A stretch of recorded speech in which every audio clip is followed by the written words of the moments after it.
مطعم شاورما ما راح احط فيه الا هذه شاورما.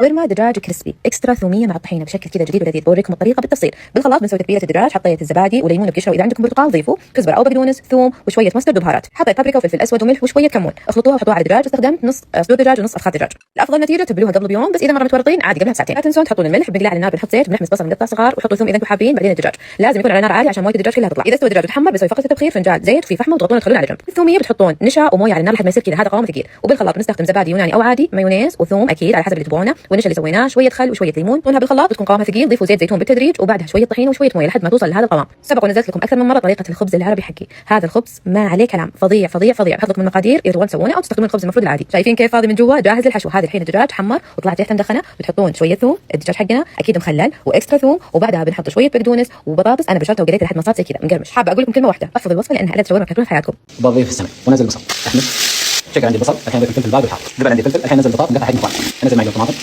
واحمص، حمست عدل. الحين اضيف ثوم زنجبيل، انزل الطماطم الطازج، اضيف الملح، بابريكا، بهارات مشكله وفلفل، اضيف ماسه باللحم، اغطي واخلي لحد ما يستوي البطاط. استوى عندي البطاط، الحين بنزل اللحم سلقت استوى كامل مع شويه مطيبات. اخر شيء اضيف هذه المكونات عباره عن كزبره وبقدونس، شويه سمن وعسل ليمون، حبه. اغطي لمده 5 دقائق ويصير جاهز. ابدا في العيش، احط زيت الوالي واحط البصل.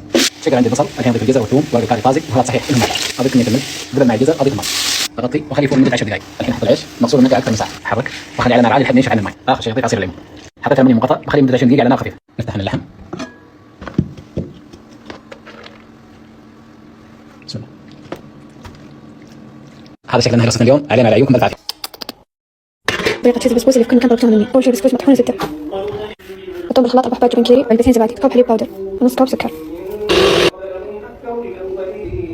بعدين دخلها الفرن تتحمر من فوق عشان تتماسك. بعد ما طلعتها من الفرن بسوي خليط البسبوسة، نص كوب حليب، نص كوب سميد، نص كوب سكر، ملعقة بيكنج باودر، تقريبا فنجان زيت. آخر شيء البس قشطة وبس. تدخلون الفرن من فوق، يحطونها آخر رف بالفرن، تكسرون النار مرة.